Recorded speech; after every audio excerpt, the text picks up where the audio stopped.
আমার আগের পাসপোর্ট হারিয়ে যাওয়ার কারণে নতুন করে আবার পাসপোর্ট করার জন্য পাসপোর্ট অফিসে গেলাম। সব কাগজপত্র চেকিং শেষ করে আমি সিগনেচার দেওয়ার রুমে গেলাম। রুমে ঢুকার পর এক ঊর্ধ্বতন কর্মকর্তা আমাকে জিজ্ঞেস করলেন, তোমার মার্কা কি? আমি এমনিতেই দানের শীষে বুট দেই, তাই বললাম দানের শীষ। আমার কথা শুনেই তিনি রেগেমেগে চিৎকার করে বললেন, এইখানে কি মস্করা করতে আইছো? আমার সব কাগজপত্র ঠিকঠাক থাকলেও তিনি বললেন, তোমার কাগজপত্রে ভুল আছে, এগুলো ঠিক করে আবার নিয়ে এসো। মন খারাপ করে আমি বাইরে চলে এলাম। ঠিক তখনই হঠাৎ করেই একজন দরবেশ বাবার ডাক পেলাম। তিনি জিজ্ঞেস করলেন, হে বৎস, মন খারাপ করে কোথায় যাচ্ছ? তোমার কি লাগবে বলো। আমি তাকে সব খুলে বললাম। বাবা, আমার আগের পাসপোর্ট হারিয়ে গেছে, তাই নতুন করে পাসপোর্ট তুলতে এসেছি। সবকিছু ঠিকঠাক করেই আজকে এসেছি, কিন্তু তবুও নানা অজুহাত দেখে ওই কর্মকর্তা বললেন, আমার কাগজপত্রে ভুল আছে। আমার এই কথা শুনে দরবেশ বাবা বললেন, হাক মৌলা, দেখি তোর কাগজপত্রগুলা। তিনি কাগজপত্রগুলো দেখে বললেন, তোর কাগজপত্রে তো কোনো মার্কা নাই। এরপর তিনি আমার সব কাগজপত্র ছিঁড়ে ফেললেন। আমি হতবাক হয়ে গেলাম। তারপর তিনি আমাকে নতুন ফর্ম দিয়ে বললেন, এটা পূরণ কর। তখন আমি একটু ভয় পেয়ে বললাম, বাবা, আমি তো অরিজিনাল কুমিল্লার রসমালাইয়ের মতো খাঁটি ফার্স্ট ক্লাস গেজেটেড কর্মকর্তার মাধ্যমে সত্যায়িত করেছিলাম। আবার গেজেটেড কর্মকর্তা পাবো কোথায়? দরবেশ বাবা তখন হেসে বললেন, আমার চেয়ে বড় কর্মকর্তা এই জগতে আর কে আছে রে? তুই পূরণ কর, এই মার্কাই তোর কাজ করে দিবে। মার্কা বলতে আসলে বাবার জিমেল আইডি। আমি ফর্ম পূরণ করে বাবার হাতে দিলাম। বাবা তখন বললেন, হাদিয়া দিয়ে ছবি তুলতে যা। আমি বললাম, ছবি তোলার রুম থেকে আমাকে বারবার বের করে দিচ্ছে মার্কার কারণে, দয়া করে আপনি আমার সাথে আসুন। আমার অনেক অনুরোধের পর বাবা রাজি হলেন। তিনি যখন ছবি তোলার রুমে ঢুকলেন, তখনই সেই ঊর্ধ্বতন কর্মকর্তার গলার সুর পাল্টে গেল। এরপর সব কাজ খুব সহজেই শেষ হয়ে গেল। বাইরে এসে আমি বাবাকে বললাম, বাবা, আপনি মানুষ নন, জীবন্ত অলি। আমি যতই চেষ্টা করলাম ওই কর্মকর্তার মন গলাতে পারলাম না, অথচ আপনি শুধু একটা মার্কা দিলেন আর আমার ভুল কাগজপত্র ঠিক হয়ে গেল। বাবা তখন হেসে হেসে বললেন, এসব তুই বুঝবি না রে, টাকা দে, উপরওয়ালাকে দিয়ে আসি। 5,700 টাকা সরকারি ফি আমি আগেই অনলাইনে দিয়ে দিয়েছিলাম। এখন বাবার হাদিয়া 2,000 টাকা। প্রথমে বাবা আরো বেশি টাকা চাইছিলেন, কিন্তু অনেক বোঝানোর পর 2,000 টাকায় ডিল হলো।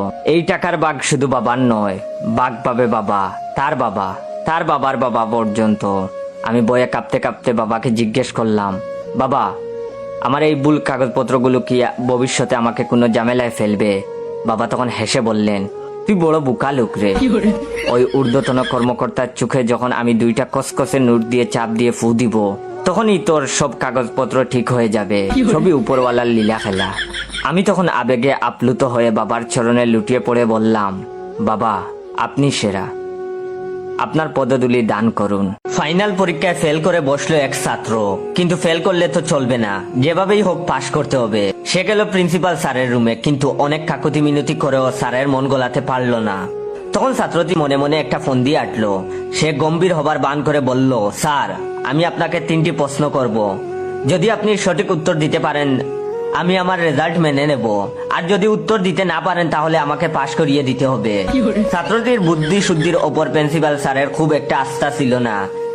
এরকম গবেট টাইপের একটা ছেলে কি এমন প্রশ্ন করবে যার জবাব তার মতো অভিজ্ঞ শিক্ষক দিতে পারবে না? অতএব তিনি রাজি হলেন। ছাত্রটি একটা ফিচিলে হাসি দিয়ে বলল, বলুন তো কোনটা লিগাল কিন্তু লজিক্যাল না, কোনটা লজিক্যাল তবে লিগাল না, আর কোনটা লিগাল বা লজিক্যাল কোনোটাই না। প্রিন্সিপাল স্যার এবার বেকায়দায় পড়লেন। ভেবে ভেবে চুল ছিঁড়ে ফেলার অবস্থা, কিন্তু সঠিক উত্তর কিছুতেই মাথায় আসছে না। শেষে ছাত্রের শর্ত মেনে নিলেন, তাকে পাশ করিয়ে দিলেন। পরদিন তিনি ক্লাস নিতে গিয়ে ভাবলেন, গতকালের প্রশ্নটি তিনি আজ ছাত্রদের করবেন। প্রশ্ন করতেই তিনি হতভম্ব, প্রায় সবাই হাত তুলেছে। তিনি তখন সামনের বেঞ্চের একজন ছাত্রকে বললেন, বলো দেখি। ছাত্রটি মুচকি এসে বলল, স্যার, আপনার বয়স 59 আর আপনার স্ত্রীর বয়স 18। এটা লিগাল কিন্তু লজিক্যাল নয়। স্যার তখন ছাত্রটিকে তাড়াতাড়ি থামিয়ে দিয়ে বললেন, আরে বস বস হারামজাদা, তোকে আর বলতে হবে না। আরেকজন ছাত্র মাঝের সারি থেকে লাফ দিয়ে উঠে বলল, স্যার, আপনার স্ত্রীর সাথে সমবয়সী এক ছেলের অ্যাফেয়ার চলছে, এটা লজিক্যাল কিন্তু লিগ্যাল না। এক বড় ভাই রিলেশনশিপ স্ট্যাটাস আপডেট করছিল, এর আগেও একটা করছিল, তবে অন্য মেয়ের সাথে।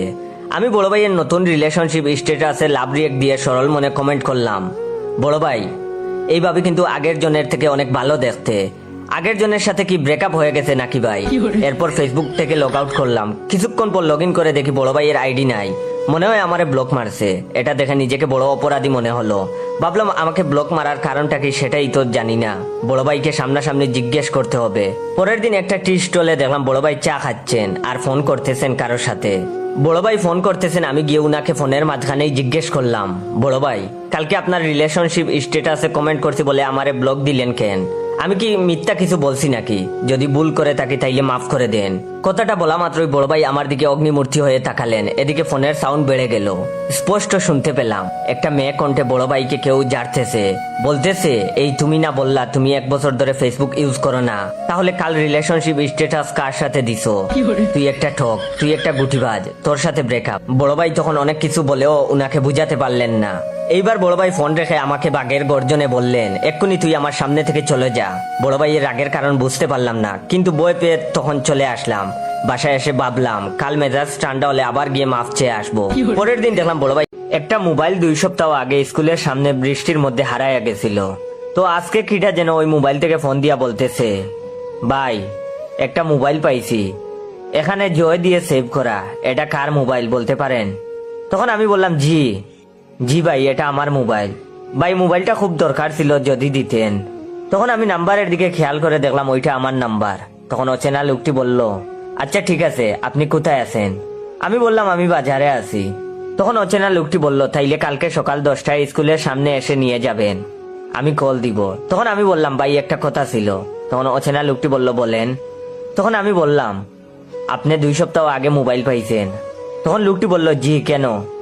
তখন আমি বললাম, 2 সপ্তাহ ধরে আমি সাদিয়া, সুমাইয়া, মিম, মেহজাবিনের সাথে মেসেজ করতে পারি না, যদি ওদের একটু আই লাভ ইউ মেসেজ করে দিতেন।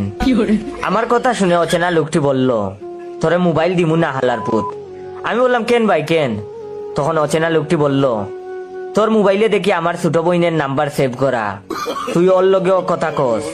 তখন আমি ওরে বললাম, আমি আর কমু না ভাই, দিয়া দেন ভাই আমার।